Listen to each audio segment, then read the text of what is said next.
Willows show. So tonight we are going to be covering Greek and Egyptian mythology and something called the Bible codes, which is pretty interesting, I think. Um, so we're gonna wait for everybody to get in.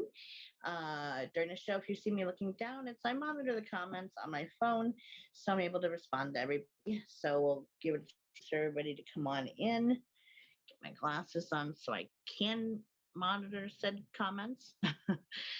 Without them, I can't read very well without my nose an inch from the screen. Let's see here. Oh, yeah, there we go. So wait a minute. So hope everyone has had a good weekend.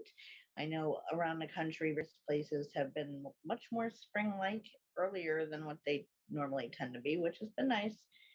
Here in New York, it's gone down again. Not as cold as normal, so I'll take it, but back to being quite chilly. And I am in group. There we are. Oh, Sandy did make it. Hopefully you're not feeling quite as bad as you were earlier. But don't feel obligated to stay if you get feeling worse again. My lovely admin has been down with stomach bug that seems to be making its rounds. That's always the worst, I think. I think I almost would rather have like a bad head cold or bronchitis or something than a stomach bug. Just me personal. And I just got booted. That's early to have that happen. Try that again.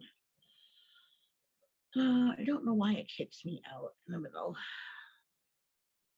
And I'm back. All right. So we'll give it a couple minutes for everybody to get back in here. Natalie. Good. Glad that you're feeling a little bit better. I know I was, when Chris had it, I was talking with her and said, you know, we both said, when you have the stomach bug, you feel like you should be praying for a quick death because it's just miserable. So I understand. Thankfully, it's been several years, knock on wood, and let's keep it that way. But yeah, Kim, it's nasty while it stays. So.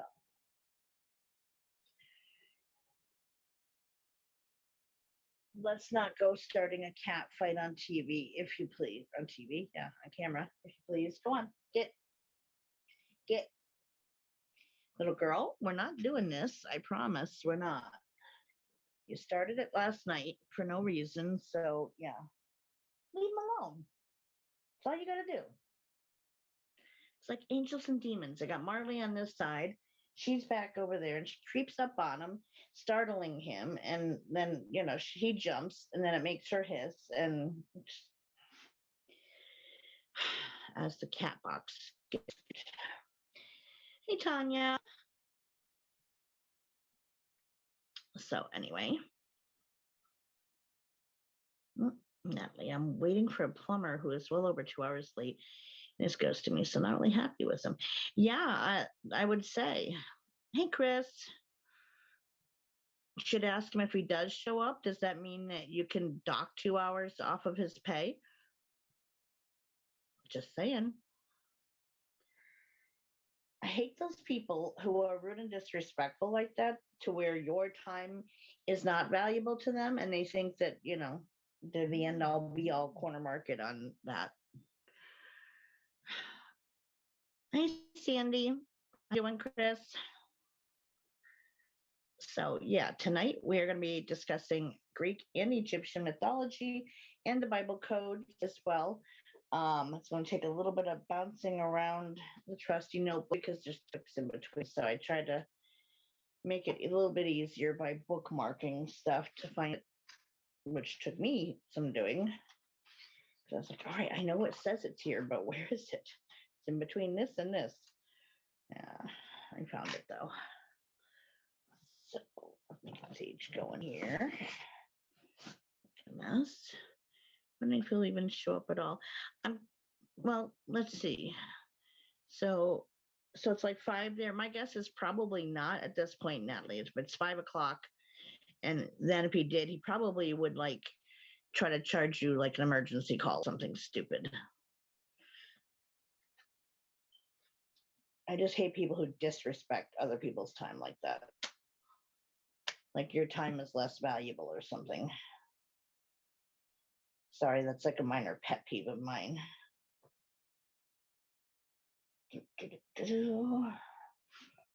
Light it up here. Yeah, it's an interesting topic, say for sure. Alrighty, so sage blessing. Cast a circle of protection around everyone watching the show, wherever you may be watching it, during the live or the replay, or anywhere else across the internet for that matter. May each and every one of you be safe and protected from any ill will or harm. And may that follow you out into your own personal lives as well. So I will it, so mote it be. Hi, Mary. Let's put you up here so you're safe. Go. Oh, he didn't flinch. That's the closest Marley's been to me with burning sage. I wasn't sure how that was going to go over. He didn't crack his eyes open. Let's see here, Marley man.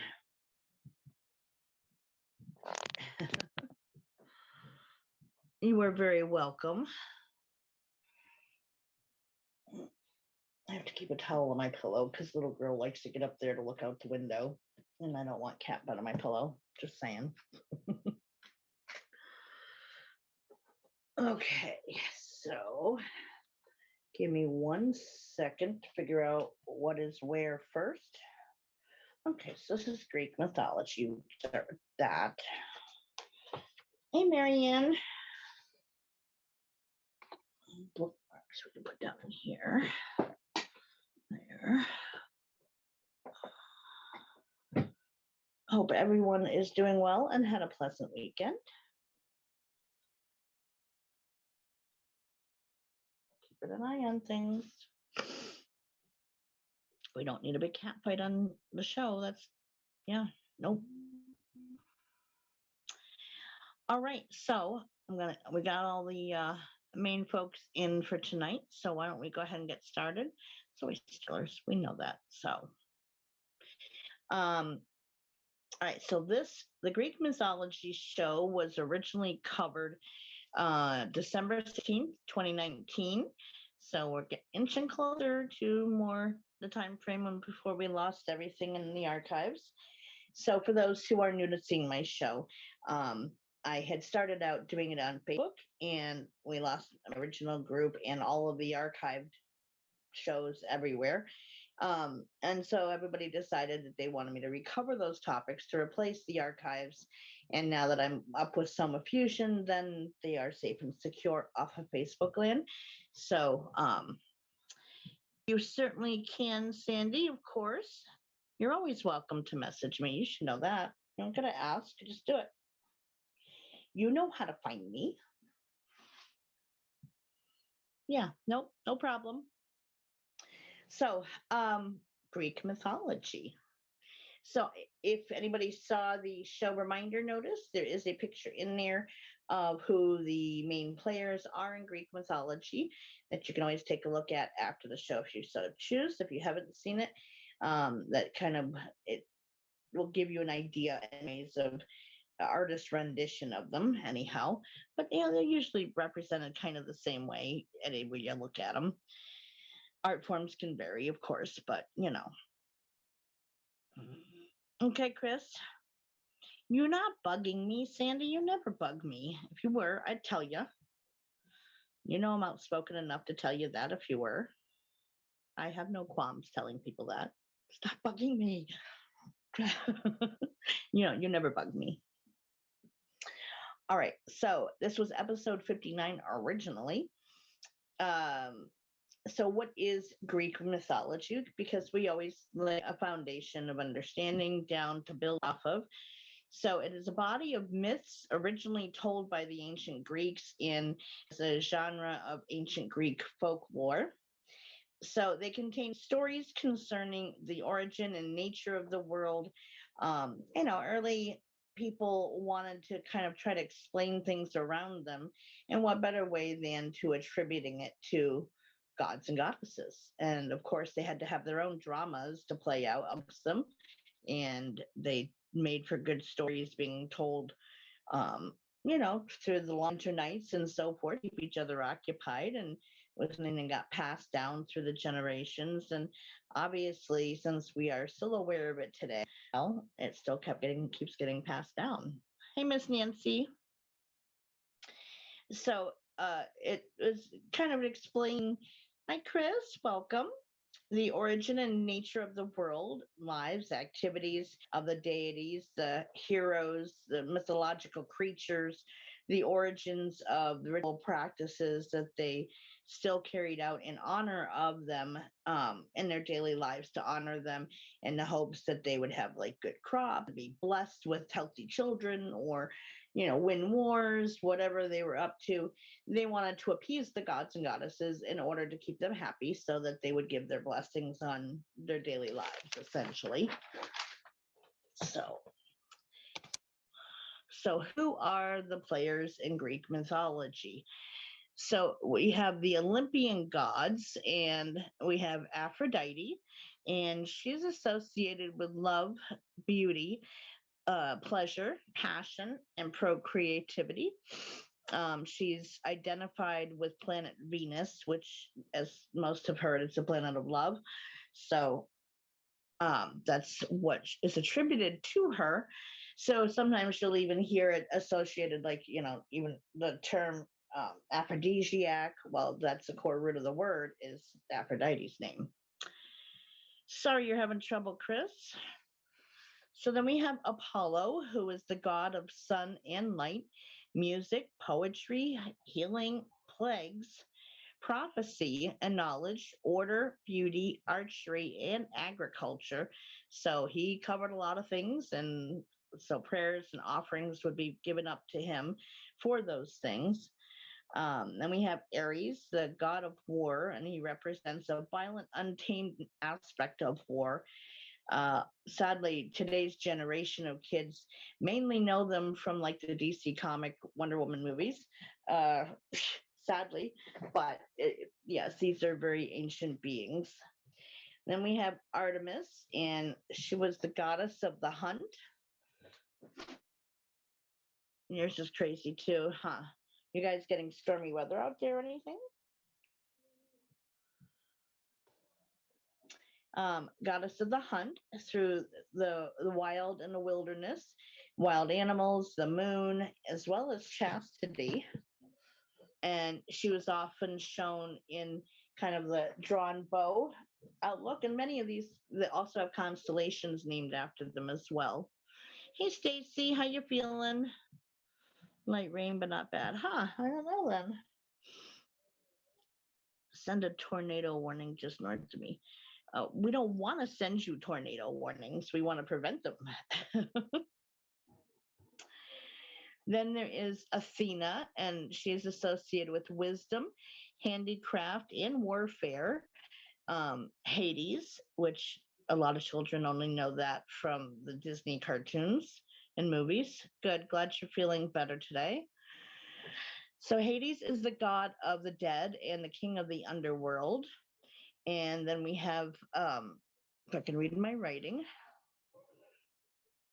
Hephaestus, is I believe how it's pronounced, unless I'm misreading it. Just got a warning you meant. Okay, good. Yeah.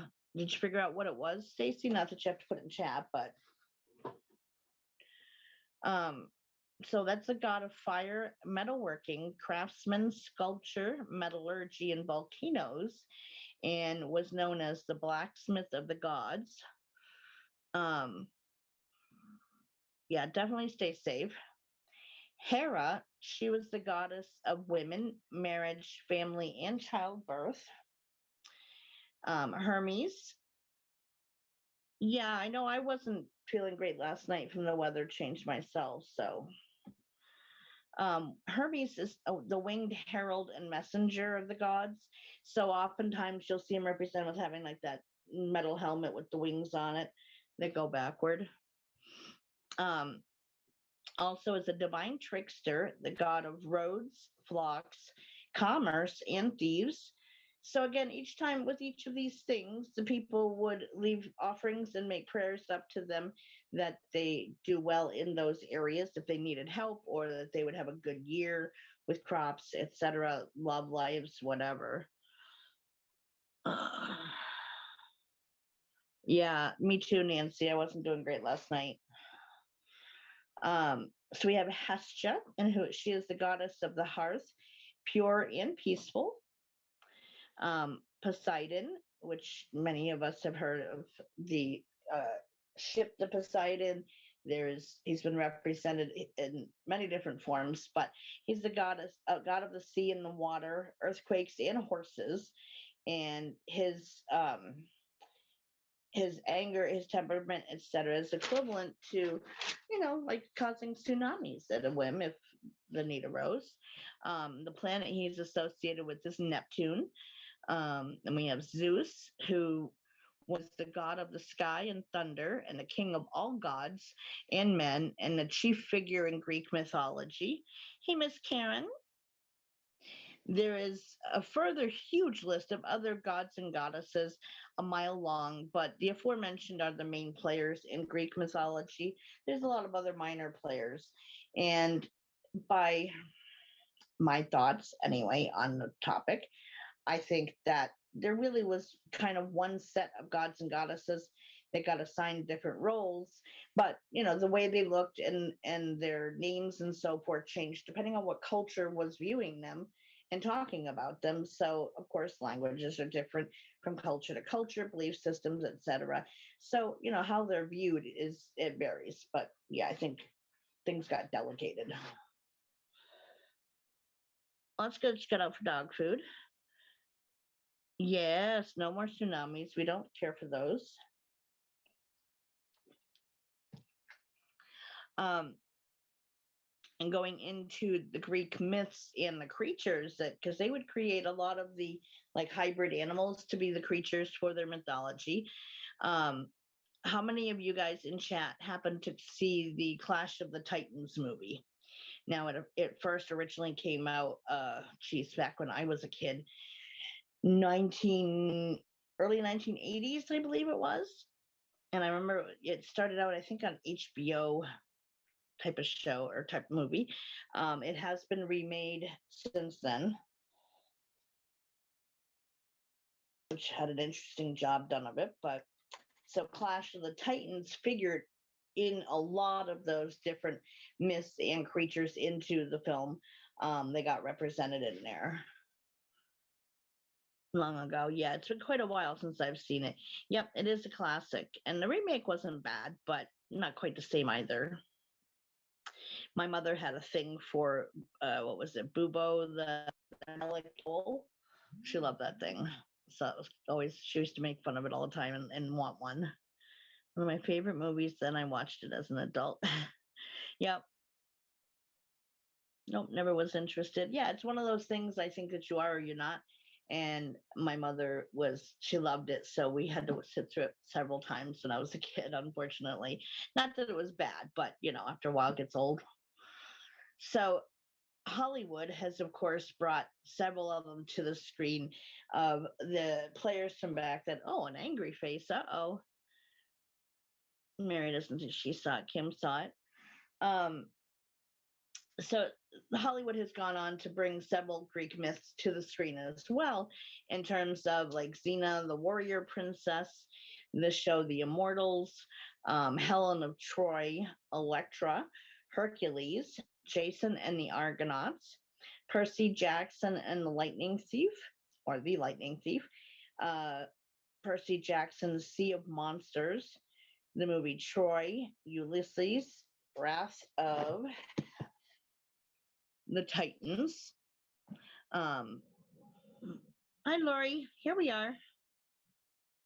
Yeah, definitely. I mean, considering what they were working with, and they did a lot of stop motion animation stuff for the creatures then. Yep. The brat boob biter. Yep. Oh, it's funny you're talking about that book group.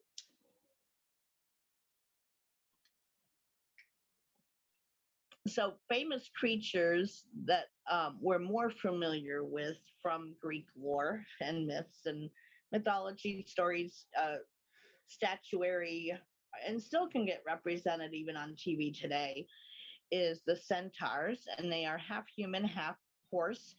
The top half is human, the lower half is horse. They were also represented in the Harry Potter books as well. Watched them all, yeah. um, Cerberus, who is the Hound of Hades, and he is the multi-headed dog that guarded the gates of the underworld, preventing the dead from leaving and making sure that those that entered never left. Um, we did touch on him in the Hellhound show that we just covered, what, last week. He was also represented in the Harry Potter film as, for anybody who read the books or saw the film, that three-headed dog that was massive sized and was guarding the trap door. And I think Hagrid called him Fluffy. So that was Cerebus. You can't beat old school. Yeah, yeah, no, I definitely respect, the special effects of old days where everything wasn't CGI'd out because they had to be more creative. Um, it was Harry Potter and the Sorcerer's Stone. That was the name of the one that Fluffy was in. So you also have a chimera, and that was a hybrid monster, as most are in Greek mythology, and was a sibling of Cerberus. Now, chimera is also a name they give to a certain genetic trait where multiple things are present that it's like a combination genetic code where things turn up that can be hard to, so like there was a famous case of a woman, I want to say she had a different, like her and her husband I think were white, and they had a black looking child, and so everybody was accusing her of having cheated and all this other stuff. And once they did a genetic run on the child, it was shown to be her child, but just this abnormality of the DNA code was in a certain format that, so they do call those chimeras as well. uh didn't it gave three heads? Yeah, it had three heads in the Harry Potter. Well, and in the Greek myth, it was a three-headed dog, but of massive quality. That was like the Hound of Hades. So the Chimera is a hybrid monster, sibling to Cerberus, who is the three-headed dog. It has the head and body of a lion and the head of a goat attached to its back, and a tail that ends with um, page turns, the head of a snake, and also is said to have breathed fire as well. Hi, Keith. Then we have Cyclops, and it was a gigantic one-eyed being with enormous strength. And originally there were three of them: Argis, Stereops, and Brontus. Also were capable of being blacksmithing, but they were giants, but only had the one eye. Later, though, poets made them kind of dim-witted and violent and shepherds and dwelling in the caves of Sicily and just like dopey. And they really were not originally that. Then we have actual giants. And now we've talked about this topic before in shows that, that they kind of populate. There's stories of them populating the world and in various cultures. So originally in the Greek mythology, it was a race of great strength, but not necessarily great size. Often they were confused with Titans who fought the Olympians and fought Zeus in the Gigantomachy, which was the most important war among the gods of Greek mythology, and was depicted in a vast number of vases that have been found in archaeological remains. So it was supposed to be kind of like the war to end all wars concerning the Greek gods, and kind of led to their downfall, if you will, in as far as ruling humankind, that they took a step back after the war. That's kind of what is said to have led to it. Then we have Medusa. We know who Medusa is. So she was one of the three Gorgons, and she was a beautiful mortal until she had incurred the wrath of Athena, either due to her ill fated love affair with Poseidon or her being a boastful prat, basically, and bragging about it. She was transformed into a vicious monster with snakes for hair, and she was depicted with bronze hands and the wings of gold, and her gaze so penetrating that it would turn a man to stone. So I said that she was one of the three Gorgons. What is a Gorgon? A Gorgon is three monsters in Greek mythology and the daughters of Echidna, Typhon, who was the mother and father of all monsters. And the names of the three Gorgons were um, if I can say this correctly, Stheno, Ariel, and Medusa, although she was not their birth child. She was turned into one. So their faces were ugly and their hair replaced with snakes like Medusa's. So imagine brushing that out in the morning. And it would turn men into stone if you cast your gaze upon them.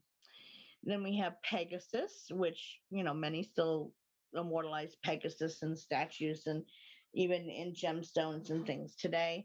It was an immortal winged horse, and Pegasus was one of two children of Poseidon and Medusa who sprang forth from his mother's neck after Perseus beheaded her. Quite a pleasant ending there, and for a winged horse to come out of her neck, and also, many don't realize that the phoenix arose out of Greek mythology. And so the phoenix was a bird who could live a long time and be regenerated or reborn from the ashes of its predecessor. Yeah, that's the origins of Pegasus. It was coming from Medusa after her throat was cut. Some say that the phoenix simply died and decomposed before being reborn, but others claim that it combusts and dies in flames. So, like it, bursts into flames, and from the ashes, a new one rises or has hatched out of the ashes. It's believed to live over 1,400 years at a time. There's also stories abounding of sirens, which also fall into Greek mythology.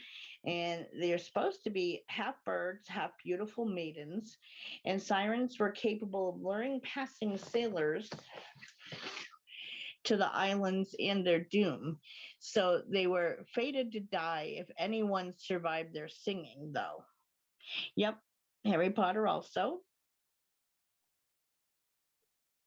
It was said that their island were ghostly places to behold, with heaps of bare bones all around, and the flesh of their victims still rotting off of some of the dead bodies. Lovely place to vacation in the summer. Then we have the Sphinx, and yep, like the statue in Egypt, it has the head of a human and the body of a lion. And Egypt and Greek cultures had like a really tight link that had considerable influence on one another. So in Greek mythology, the Sphinx was actually a woman, not represented by a man, of course, but the Egyptians made it male. She also had the wings of an eagle and the tail of a serpent. So according to myth, she dwelt outside Thebes and would ask you a riddle that you had to say and solve correctly in order to pass through the gates. For those who have seen the Never-Ending Story, that was represented in there by two of them on either side, and most who would try to pass through would get zapped to death. And he had to solve the riddle correctly in order to pass on by. So the riddle is a famous one that would have to be asked, that they would ask would have to be answered correctly, which is the creature that has one voice but has 4 feet in the morning, 2 feet in the afternoon, and 3 feet at night. Well, yes, I think so. Oh, the Never-Ending Story was a classic. So anybody know the answer to that riddle? Which is the creature that has one voice but has 4 feet in the morning, 2 feet in the afternoon, and 3 feet at night.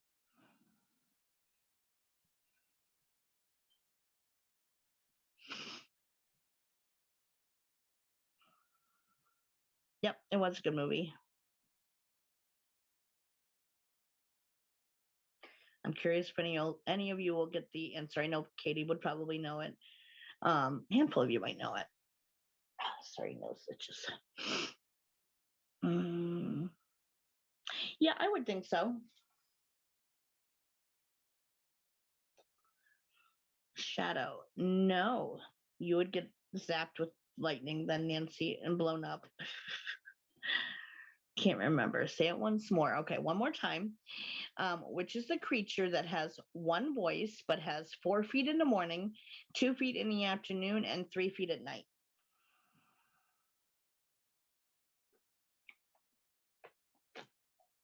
I'm not great at riddles either, just so you know.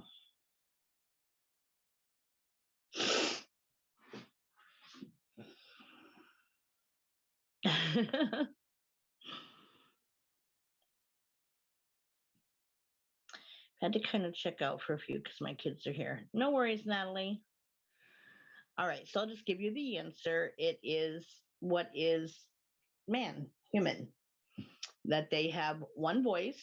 And so in the morning is representative of when they're little and born, and that they have 4 feet, meaning they crawl. It's just the beginning of life. Then in the afternoon is kind of when, they're entering the prime of their life, and they have 2 feet after that. And then 3 feet would be needing a cane to walk in their elder years.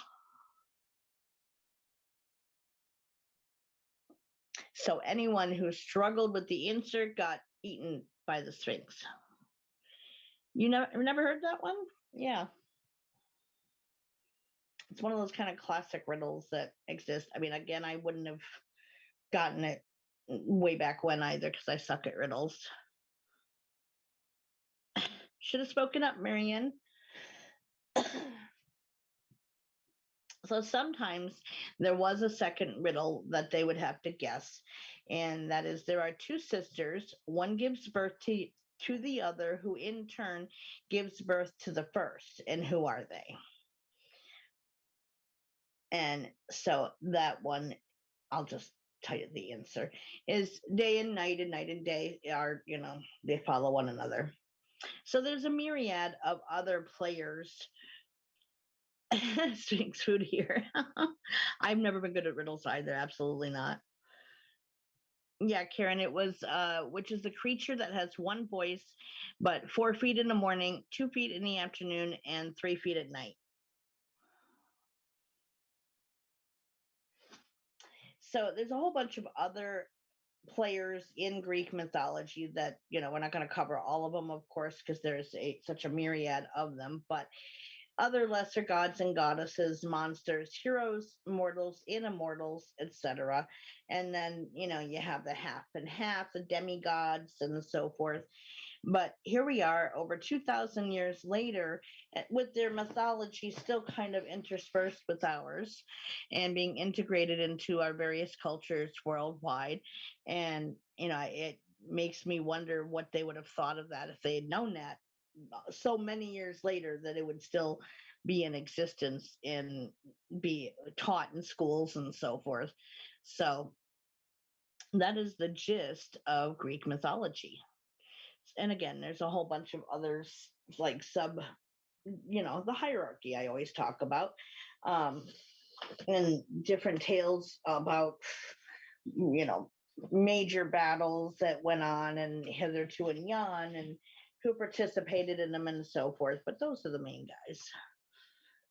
And women, goddesses. We can't forget us goddesses in there too.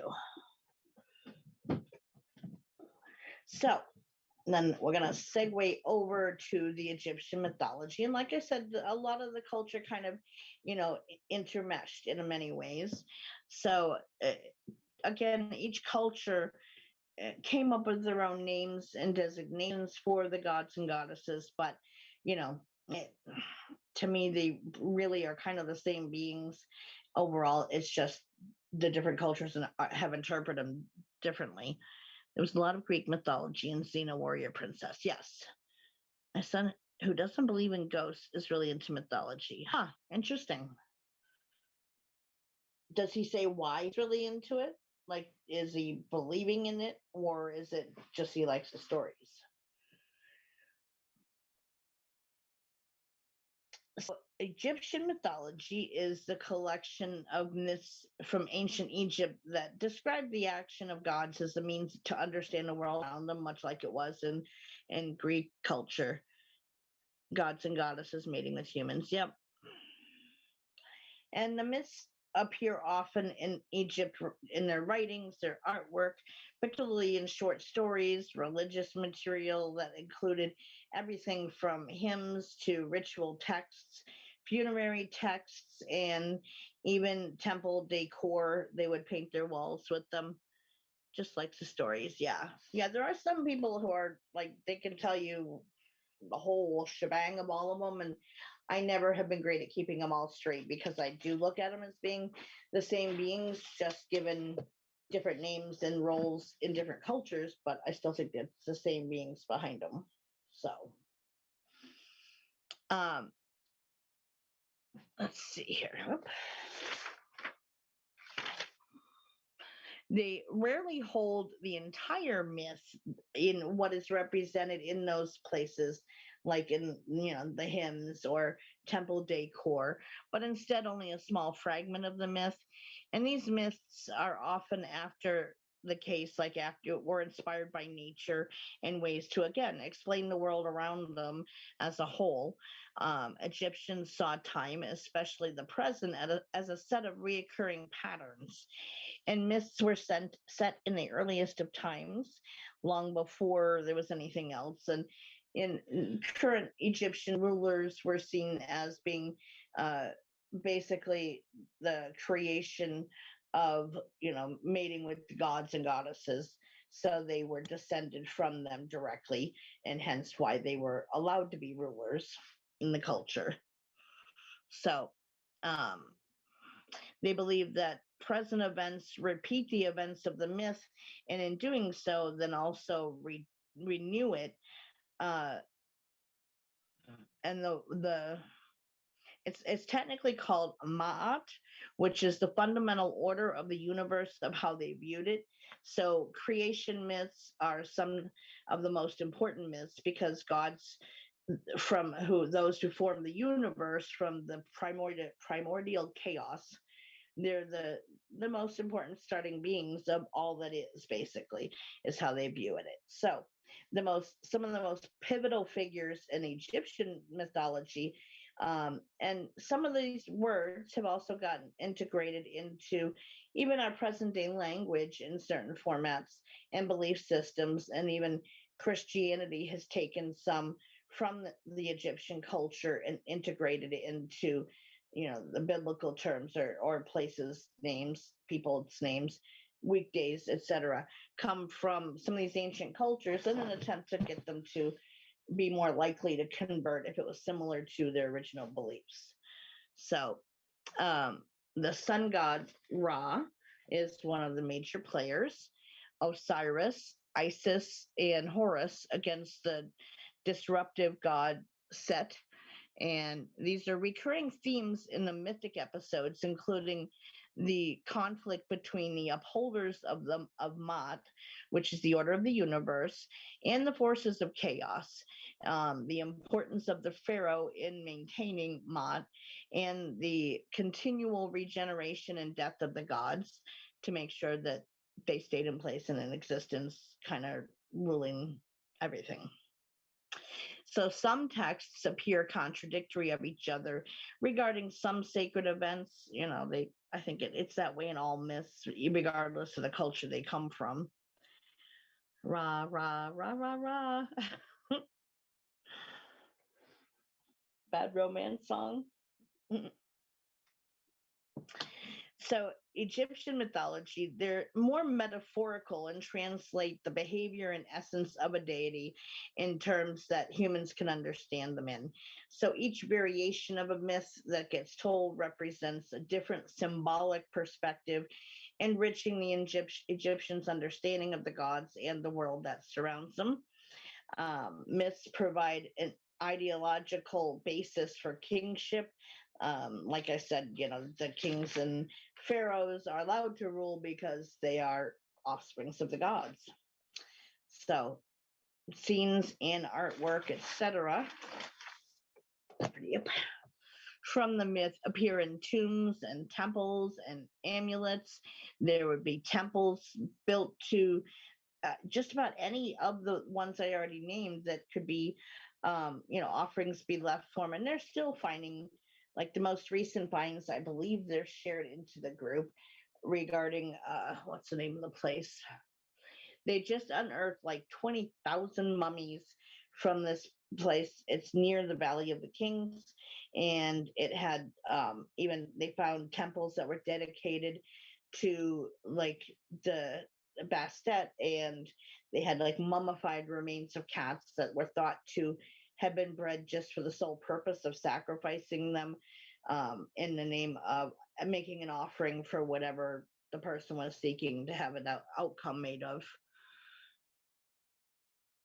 Yep, I know somebody who has the son named that too. Um, so in literature, they were adapted to stories that could be amusing, everything from amusing to allegorical. And so they served a wide range of purposes in the telling of them. Again, not just to explain the world around them, which, yes, that was absolutely the case, but also, again, to bring the people together, to tell stories around the campfire, the fires, to, late at night, and bringing the families together and so forth, and to teach and pass down to the next generation. So the origins of the Egyptian myth, so it's really hard to trace. So, but an obvious influence is the natural surroundings that are around them. For example, the sun and water. So every day the sun rises and sets, and that governs people's day. And every year the Nile would flood, bringing renewed fertility to everything, and adding productivity to farming and the kind of crops that they could grow and replenish things. And so, it was their way of kind of explaining the influence of those things. The orderly pattern was always at risk for disrupting, based on like, oh, we made the gods unhappy, so it's going to be a bad year for planting or something. I watched a documentary where mice were entombed with the cats. Interesting. I didn't see that one, but I saw where they found like hundreds of cats that had been, made into mummies, and they even found, I believe it was a lion cub that had been offered up as an offering, and they weren't native to that area, so it was kind of shipped in and made as an offering for whatever they were hoping to have happen by doing so. But they at first couldn't figure out what it was because they weren't native to that area. But yeah. Hey, Renee. So surrounding the Nile Valley was a pretty inhospitable desert populated by people the Egyptians saw as uncivilized enemies of order, meaning that within, the city's walls, they were the civilized ones, and those in the outlying the areas were not much better than animals.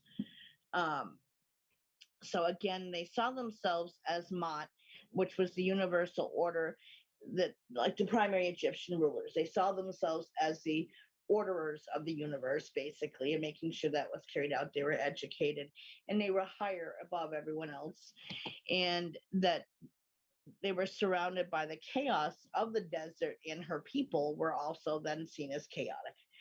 So another possible source for the mythology is rituals, but experts aren't sure which ones came first, the chicken or the egg, rituals or the myths first. They don't know. It took forever to even decipher the hieroglyphs and so forth and understand what they meant by them, and the representation of the different gods and goddesses and so forth. Now it's very well known how to read them, but it took a long time to figure it out. So evidence of the earliest religious practice predates the written myths. Hence, that predated the written language even. So that came first with that. Early evidence is so sparse that it may never be fully resolved as to which came first, rituals or myths. But again, they weren't originally written down. Hey, Terry. So, in private rituals, often called magical, myth and ritual are really closely tied. And much of the Egyptian mythology consists of origin myths to explain the beginnings of their world. For example, kingship first rises with the gods, but is later passed down to the pharaohs. So it was a way of explaining how that came into existence. So in one myth, warfare begins when humans start fighting after the sun god Ra, who withdraws to the sky. So that was, and even so when there was a divergence in the belief systems that started with I want to say it was King Tutankhamun's predecessor had kind of started creating a new belief system involving the sun god Ra, and then after, like, once King Tut was in the throne, he was in the throne for such a short period. He kind of kept it going, but then his predecessor put it back to the older ways because many didn't jive with the whole new thought process with that as being a new belief system put in place, and thought it was in violation of the gods and the old ways, essentially. So politics was still, in political fighting, was very much still alive and well even back then. Another tells of how Horus cuts off his mother Isis's head after becoming angry with her, and she replaces her lost head with that of a cow's head. And she's often now shown as having horns in her headdress because of that one myth. But she's, in all of their artwork is represented, and I'm sure many of you have seen that where there are horns coming up from behind her. That's where that comes from. We watched the movies Night of the Museum a long time ago. I did. I don't remember all of it, but yes, I do remember I watched it at one point. Yeah, quite brutal. And I mean, the Greeks were no less brutal by, turning a daughter into a gorgon. So she has a head of snakes and stuff because she's vain and jealousy and stuff. So, yeah.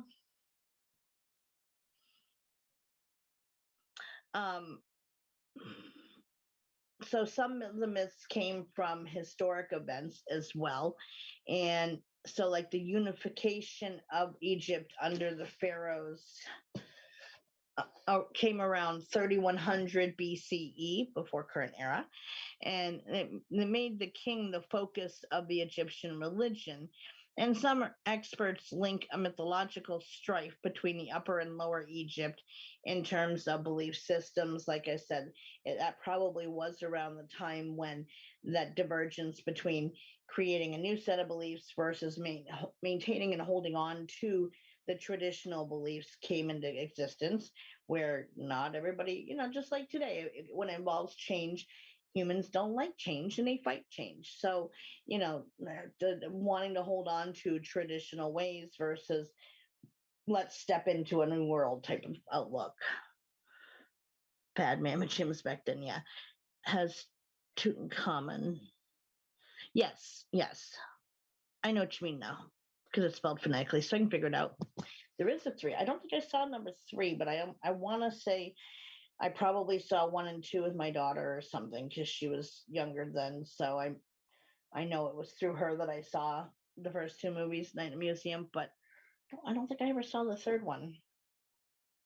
Doesn't ring a bell.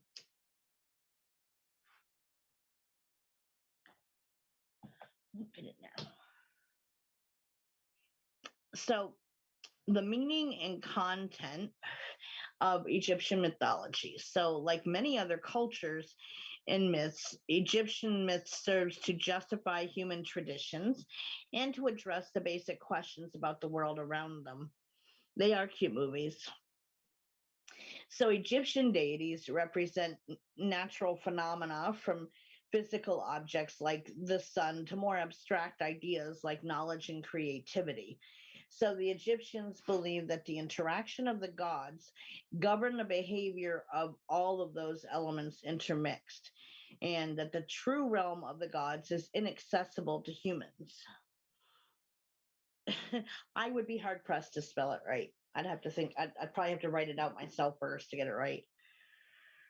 Um, so myths also changed again. Things were political back then, and the political dances were done and amongst advisors, and it's even well known that the advisors, just like in every position of power, you get those that stab everybody else in the back and try to vie for their position of power to take over, replace the old rulers, etc. So that all happened too, and new cults and new myths developed out of that. Even if they conflicted with the old ones, they still cropped up. Um, you're learning how to make musco. Okay, I'm not sure what that is. Is it an alcoholic beverage, maybe? There were threes. Yeah, I'm not sure, Nancy. I don't remember that far back. You could be very well right.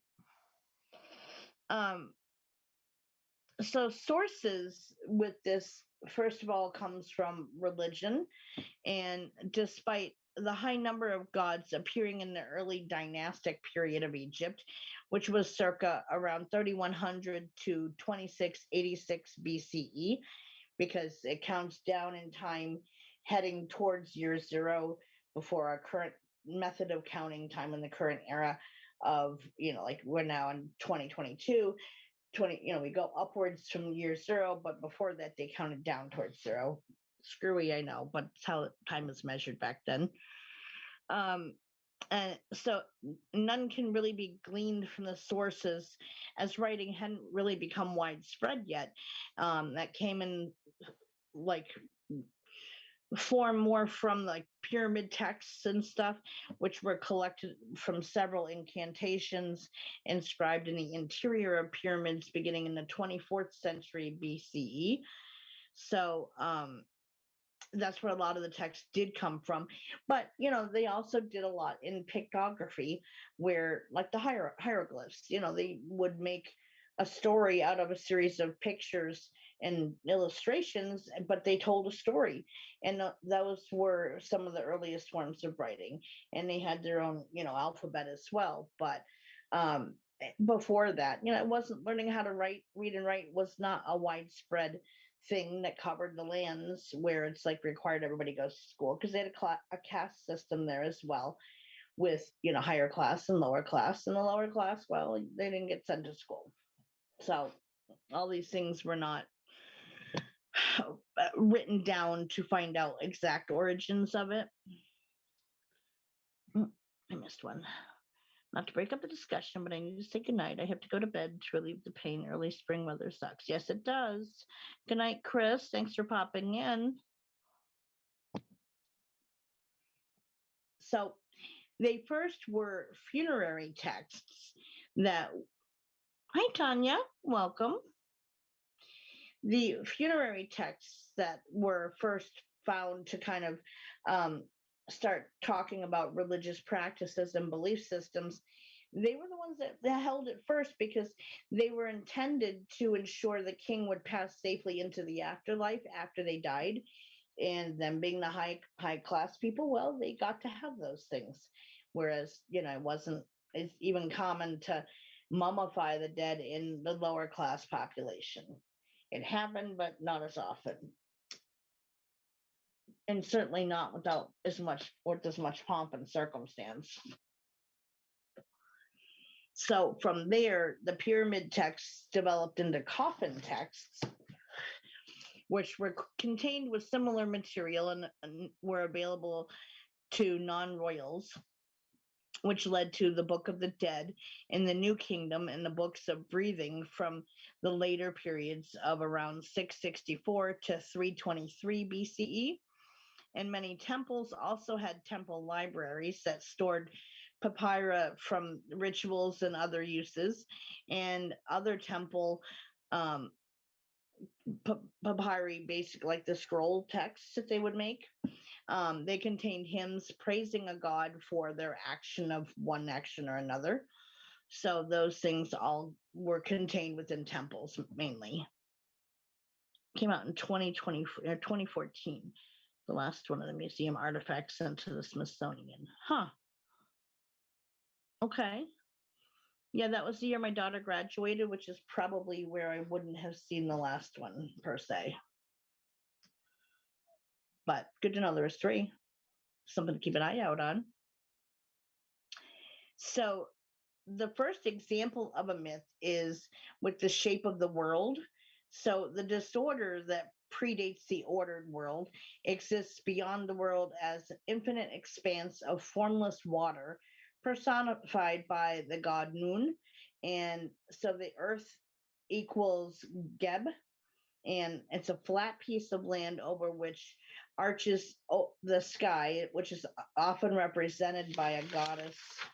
Oops, I'm losing that bookmark. You don't want to lose that.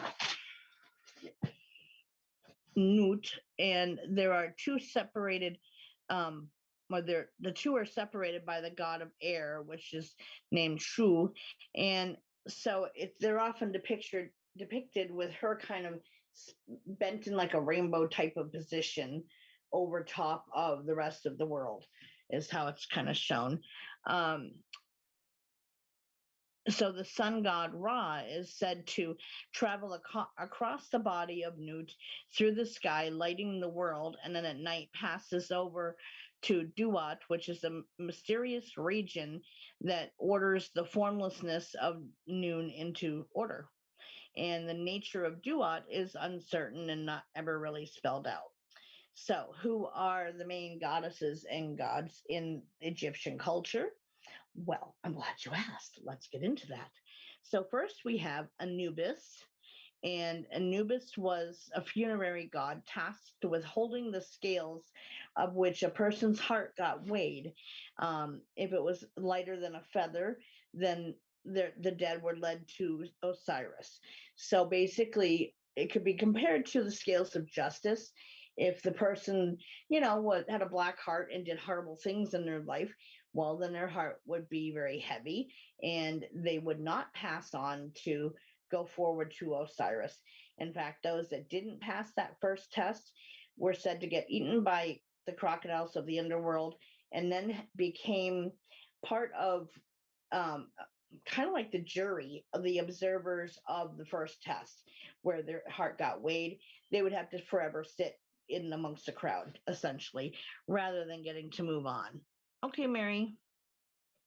Yep. And so, I mean, the path to the underworld was a series of tests that one had to pass through in order to get to the final stage. And any step of the way, if they didn't pass, well, they didn't get to move on any further and didn't make it to, the paradise that the afterlife was said to be for. So then we have Bast or Bastet, and that is the daughter of Ra, who was the sun god, and is often represented as a human form with a cat's head, or just the black cat itself.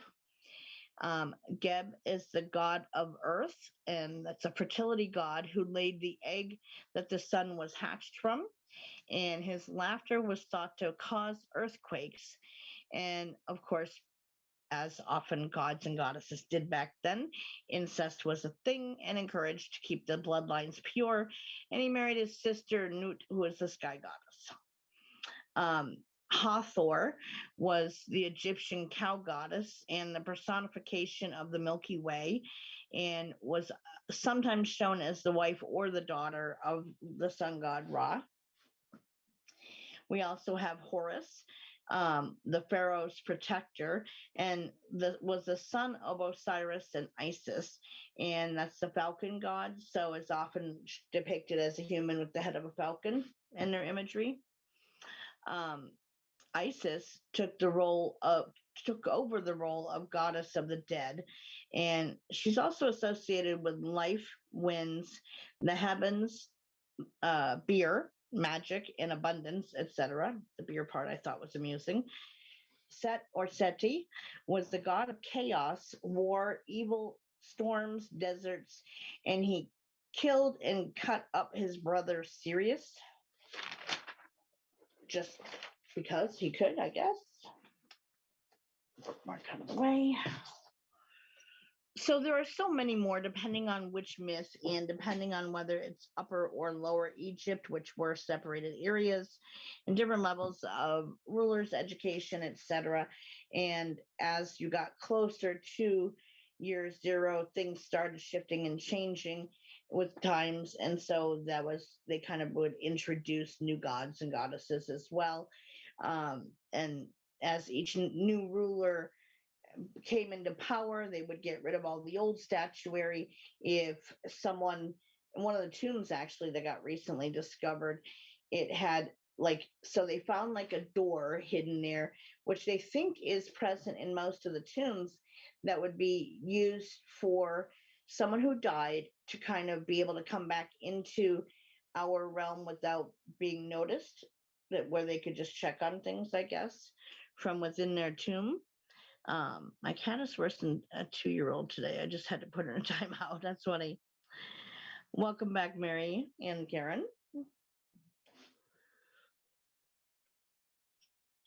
So, depending on where it was found, so this guy, he had this very very like highly decorated um tomb space that was like kind of like a long hallway, and all the walls and ceiling and stuff were decorated. It told the stories of his parents and his genealogy, his accomplishments, and so forth. And there came a certain point that they kind of struggled with the translation with, and it turns out that this guy had actually stolen this tomb meant for somebody else and took it as his own. So suddenly that the text kind of changed a little bit, and they omitted in the afterlife, where they would play out showing the different levels of the afterlife of that person moving through them. They kind of omitted that part where his heart got weighed because he had killed somebody, which is the ultimate no-no. So that was like left out of there. And that's how they finally figured out the clue was what happened to him. And this guy was originally the person whose original tomb it was. Don't ask me his name off the top of my head because it was a little while ago that I saw it, but he had he was like some high ranking official. So he wasn't an actual ruler, but he was up there. It would be kind of like the equivalent of a courtier in the royal court. So somebody high up in the court. And he wasn't the absolute like pharaoh or whatever, but he was like up there in stature.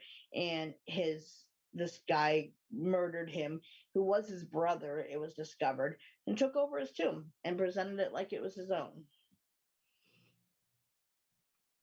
The Secret of the Tomb. Oh, the movie. It's interesting about the tomb room. There was a finding in Egypt I watched recently. They weren't sure what the room was for. This explanation seemed plausible based on their overall beliefs. Yeah.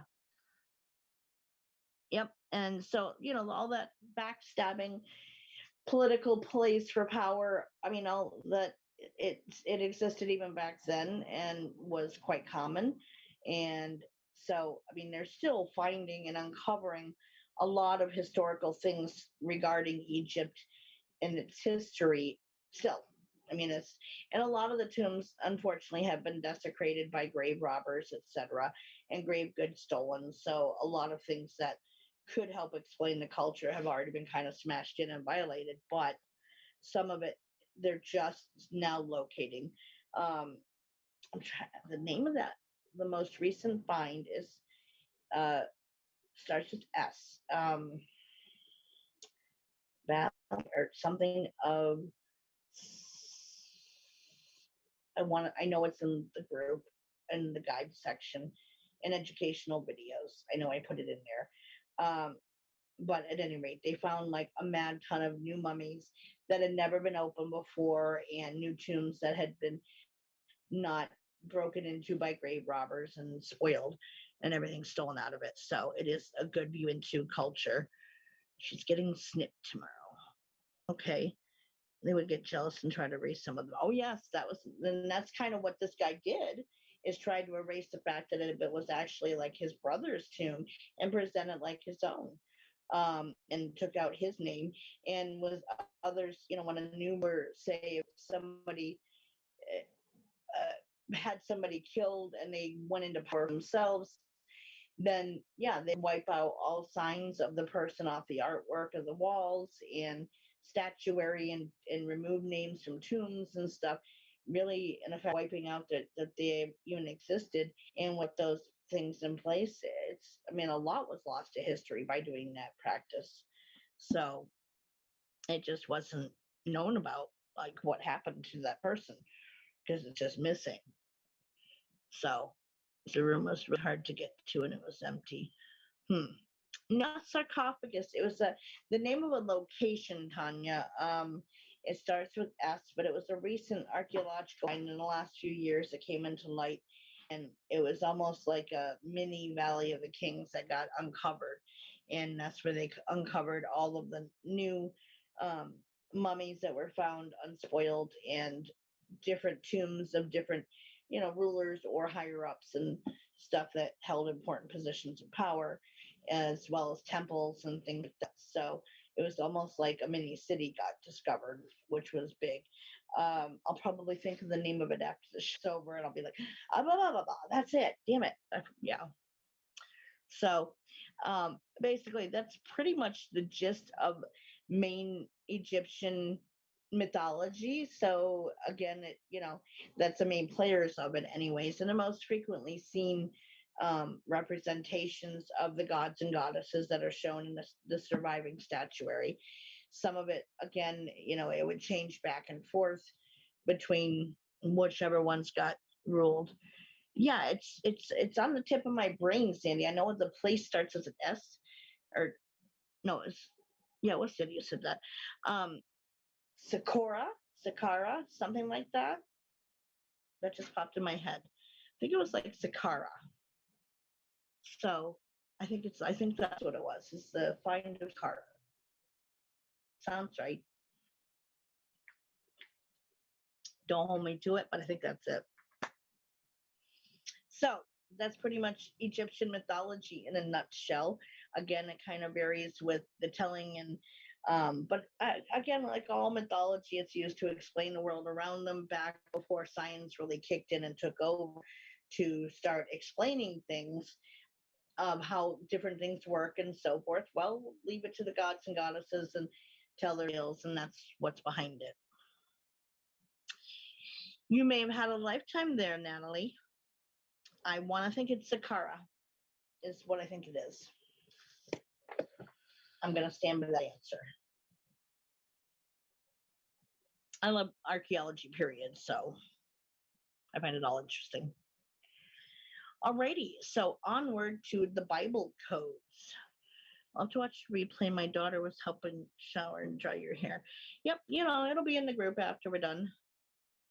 You've wondered. Well, so do the process I taught everybody in book group, and ask if you did have a lifetime then, and see what memories come forward. You never know, might surprise yourself. Can happen. So the Bible codes, what are they? They're also known as the Torah code, and it's purported set of secret messages encoded within the Hebrew text of the Torah. And the Bible code was broken. Yeah, see what happens, and keep me posted in book group.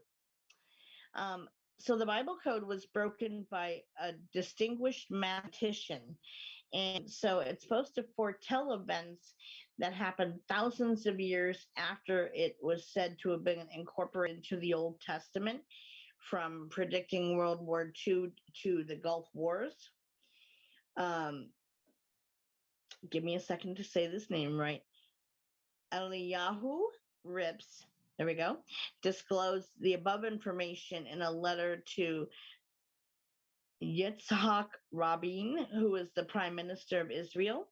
So Rips told him that the Prime Minister's name was encoded in the Bible in the words, quote, assassin that will assassinate, crossed through his name. So a lot of times, if you look at the picture I used for the show reminder, it kind of plays out almost like it looks like a crossword puzzle once it's kind of figured out and plays in into the deciphering of it.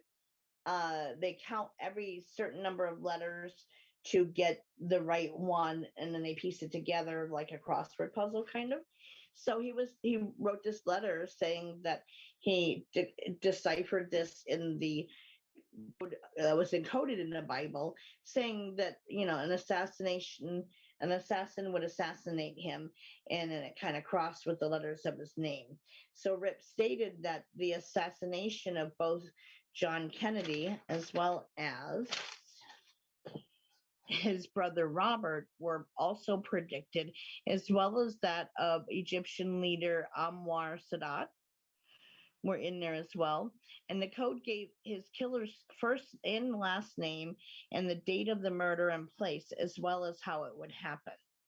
So more than a year after he got the letter, he was then found, well, he not found, but he was shot in the back by a man who thought he was on a mission from God.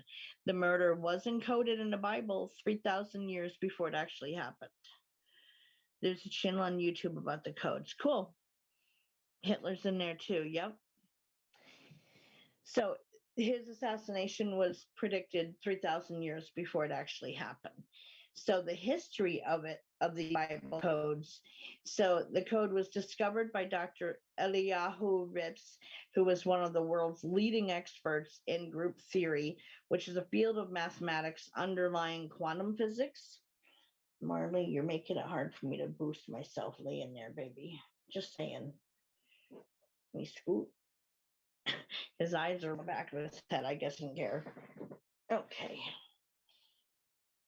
You're funny.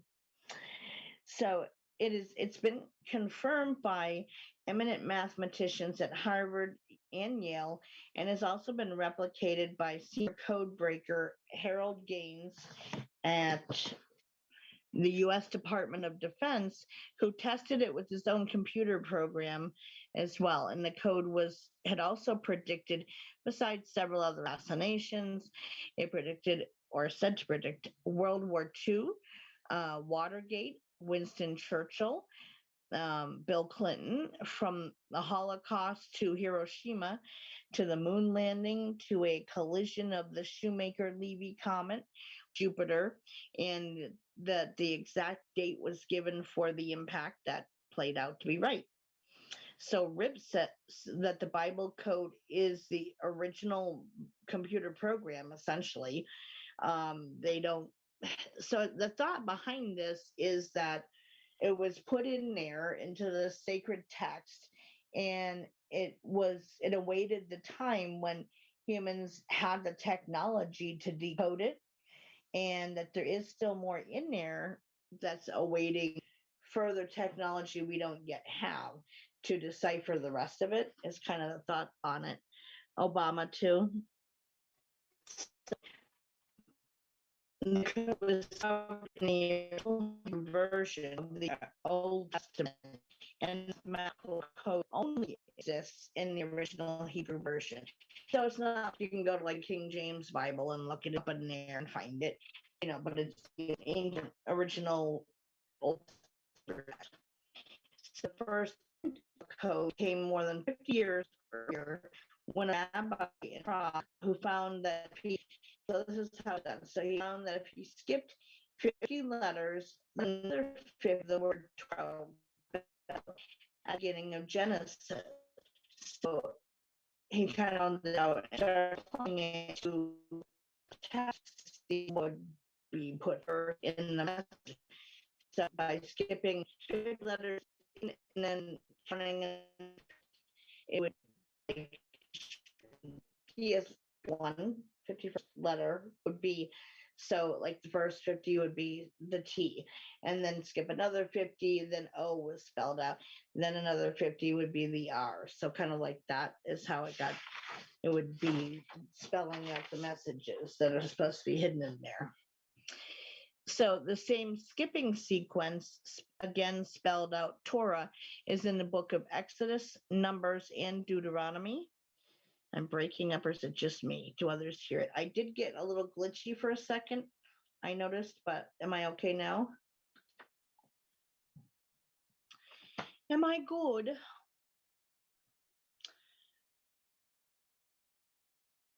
Am I better now? I'll wait a minute before I go on. Mhm.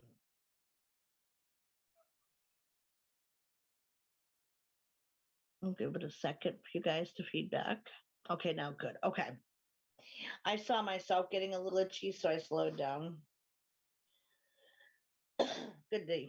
Good deal. Okay. So the same skip sequence, Torah, all spelled out in Exodus, Numbers, and Deuteronomy. And I am. So Isaac Newton actually tried finding Bible code as well and considered it in his own theory on the universe. He did actually even go on to learn Hebrew and spent half of his life trying to find it. So sure was he that it was in there, and he never got it figured out.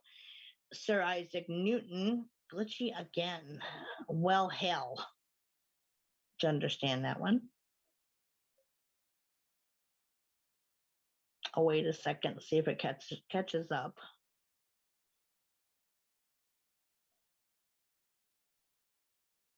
You guys got me again?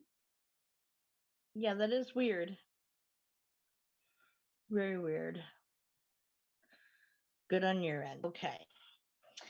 So Sir Isaac Newton, he was a provost at the University of Cambridge, and he believed there was a prophecy of human history hidden in the Bible, and thought that the Bible and even the whole universe was a cryptogram sent by the Almighty. But Field and Eliyahu Rips, he due to using a computer. Sounds like Rosie the robot. Well, that's awesome. Maybe the processing speed of the internet. Yeah, well, we know if I get glitchy again, and I will wait for a minute to catch up until it's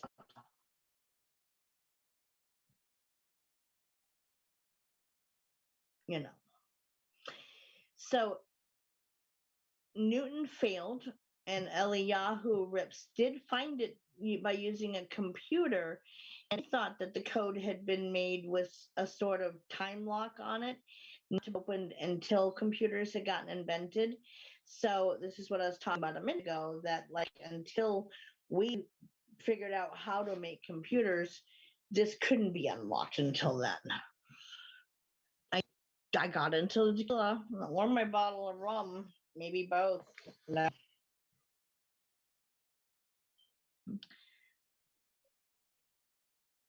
Yeah, or refreshed maybe.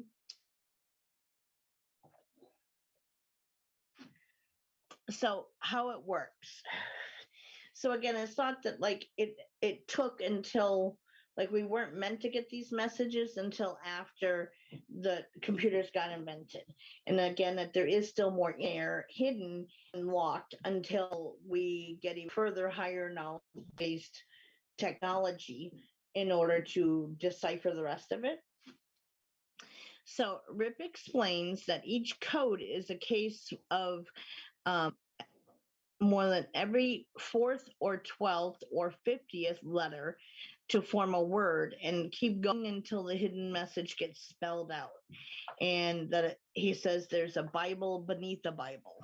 No, no, no moonshine cherries. Oh, yeah. I don't think Katie heard that story. Oh, those are foul.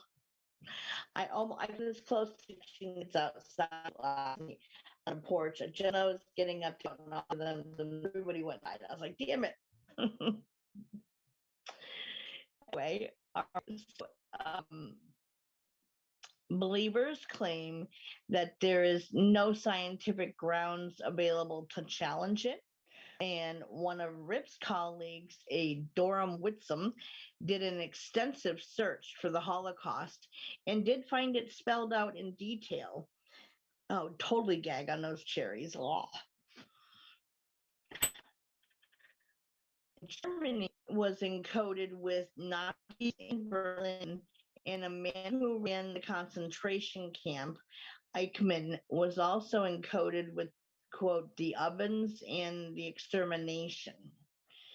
Mathematicians have looked at this on their own trying to figure it out, and they're stumped because it defies their precise world of Newtonian physics, and the quantum physics is also not enough to explain it and how it works.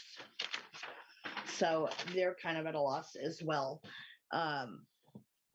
Mathematicians worldwide have examined and have law in the method. Einstein, he the universe was governed by chance. Oh, so I guess I should explain the cherries comment. In book group, I had a bottle of rum, some Coke, and these maraschino cherries in moonshine.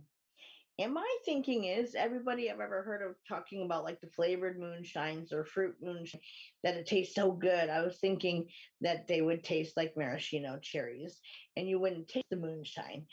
And boy, howdy, was I wrong. So after my first drink I'd made, I'd thrown in 3 of the cherry in with the drink and the moonshine in with it to give it a little extra zing. And when I went to fetch one of the cherries afterward, totally anticipating maraschino cherry, oh no, I was so wrong. I was so wrong. This stuff tasted like 151, like it was so foul. I almost spit it out on camera because it just was. I mean, I pretty much stopped drinking after that because I couldn't get the taste out of my mouth. Tell you, blue shine I have is yucky. Yeah, these are maraschino cherries put into moonshine, and I thought that they would taste like maraschino cherries, and I was so wrong. And yet, I have a size jar I love cherries, and I was thinking what a great addition would be to a Coke. No, no, and no. So I decided I'm going to offer them to the kids next door, who are not children; they're young adults, but kids to me, and see if they want them because I cannot. I cannot. Yeah, very bad. So yes, they are literal maraschino cherries put into moonshine, and we'll talk about awesome times and you never thought that they taste cherries. It was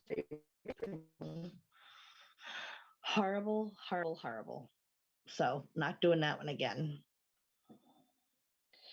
I had never had moonshine before, Renee, to be honest. So I just have heard people talk about the flavored kind, and yeah. Ugh. Nasty, nasty, nasty. So anyway, so Albert Einstein, he never accepted the universe was governed by chance. And Rip, who is the expert on the code, he said the code is like a jigsaw puzzle with 1,000 pieces, and you only have a few hundred left to decipher. So Rick speculates that the Bible may be actually a series of books only to be unlocked once certain technologies have been created, because they weren't able to do it until they discovered and started using computers. So he thinks that the rest is going to remain locked until some higher advanced knowledge comes into existence, or technology comes in to unlock the rest. All alcohol sounds nasty to me right now. Yeah, I'm not a drinker by any means. Once in a while, but I said TikTok. They took Fireball and added pickle juice to it. Oh, that does not sound good. Pickle juice with anything does not sound good. Mm-mm. Yeah, definitely, Nancy. So Rip thinks that there's like, now we see it as a crossword puzzle when it should be more than that. He thinks like it is 3-dimensional, but we really don't know all of what's left of it. Well, that's what I've heard people talk about, Sandy. So when I saw the trees, I thought, Maraschino cherries. Ooh, they'll taste like maraschinos, but they're gonna be marinated moonshine and high. But they're gonna taste like cherries. Yeah. Mm-mm-mm. No, they just pickled cinnamon sticks. Yeah, yum. Ugh. So let me see. Quantum scientists and quantum mathematicians physicists who understands code, they argue that even the fastest supercomputers we have today are not high enough technology to decipher all the rest of the codes. So it could have encoded the Bible that the way it was done like 3,000 years ago, and that for some there is empirical proof that there is God power behind it. How some are viewing that advanced higher power that encoded everything into the Bible with all these futuristic messages that are applied to the future. So we don't know what's going to end up being, you know, uncoded later date when we have faster, higher power computers to do the work. Sounds good. I like Fireball, but take my alcohol straight up. Mixtures make me sick. I like mixed drinks and like fruity mixed drinks and stuff, especially but um, yeah, not so fond of it. I'm a wuss, I admit it. So, if the Bible's right, there could be the next world war by at least the end of the next century, and there is very clever, yeah. Good night, Mary.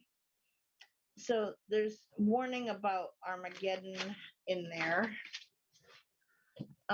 Is in a Dead Sea Scroll called Mezuzah and has 170 words from all 304,805 words of the original 5 books of the Bible.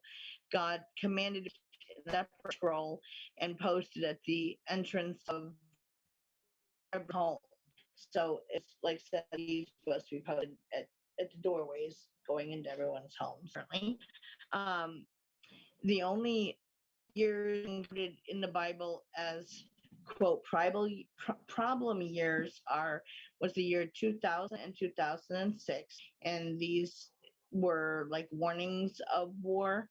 And we did have the threat of Y2K in the year 2000, 2006. I don't have a working full memory of what happened, potentially catastrophic worldwide at that time. I want to say maybe the tsunamis that wiped out most of um where did those hit? I'm blanking now on the place. And not Thailand.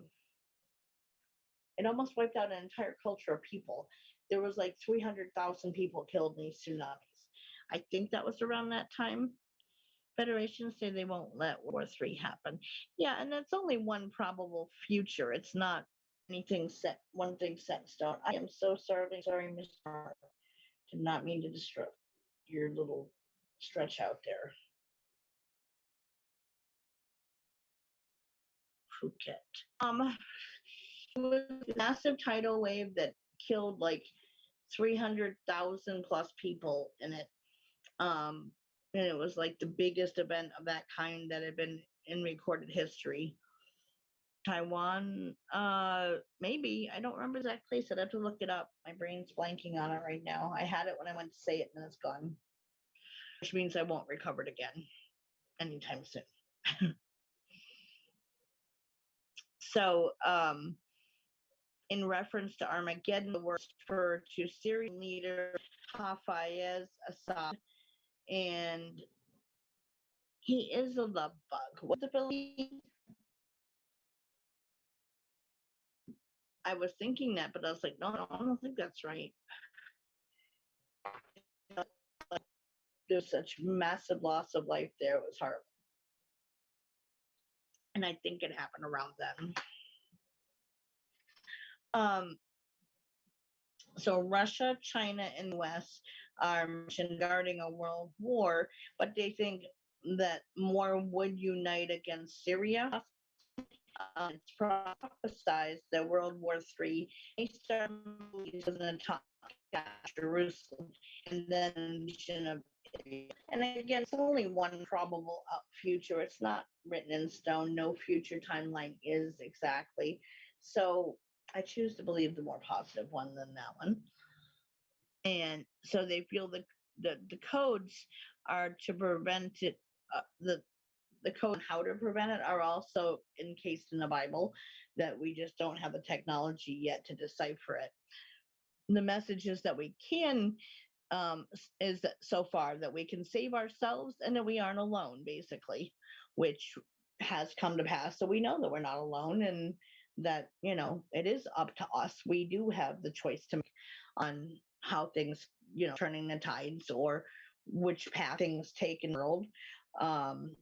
But we got to start, more collectively caring about us, everybody else first, before that would transpire. So yeah, but we are the helm of that.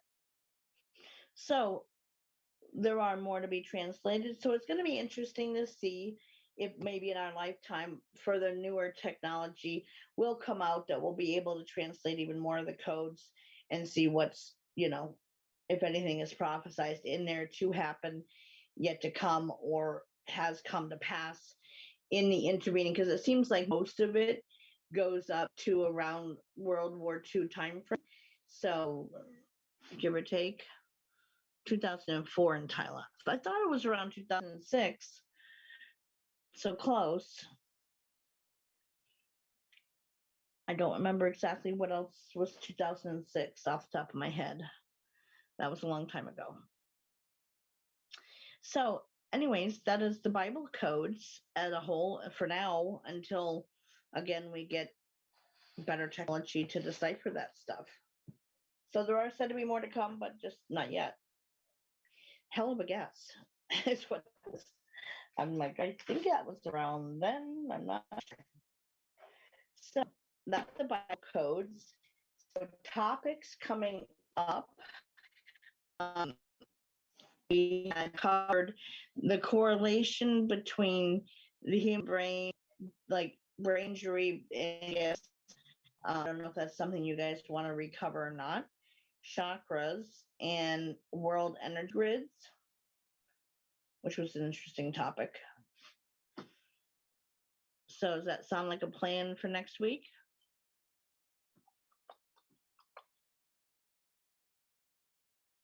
And then how much left on the little ways you have to go on this notebook. Okay.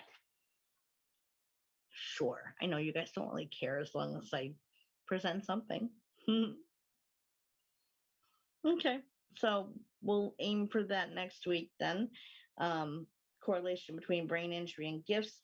That was more of a curiosity I had as to whether any research had been done on that, because so many people I've met, it has talked about, have had brain injury and go on to develop it gifts. 2006, there was a mine disaster in West Virginia. There had to have been obviously other things as well that happened in 2006.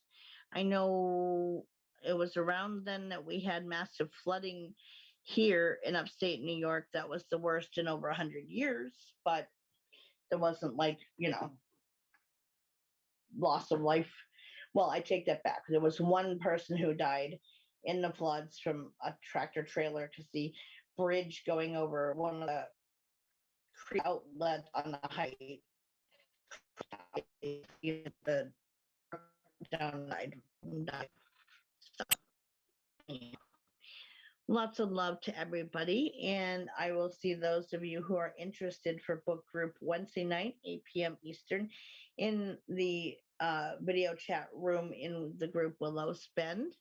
You decide to stay. Well, good, Mary. Now we're almost ending. So hopefully anyone who does not feel well tonight will feel better by tomorrow. That would be my blessing for all of you who don't feel well.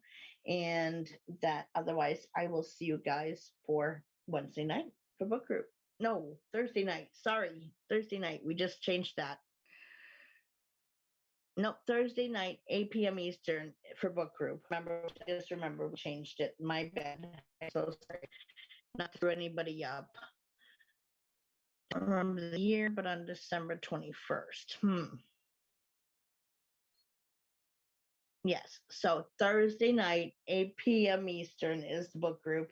But I will see everybody around in between. You know that. So lots of love. Have a wonderful rest of the night. I see you guys around. Thank you all for coming. Lots of love to everybody. Stay well.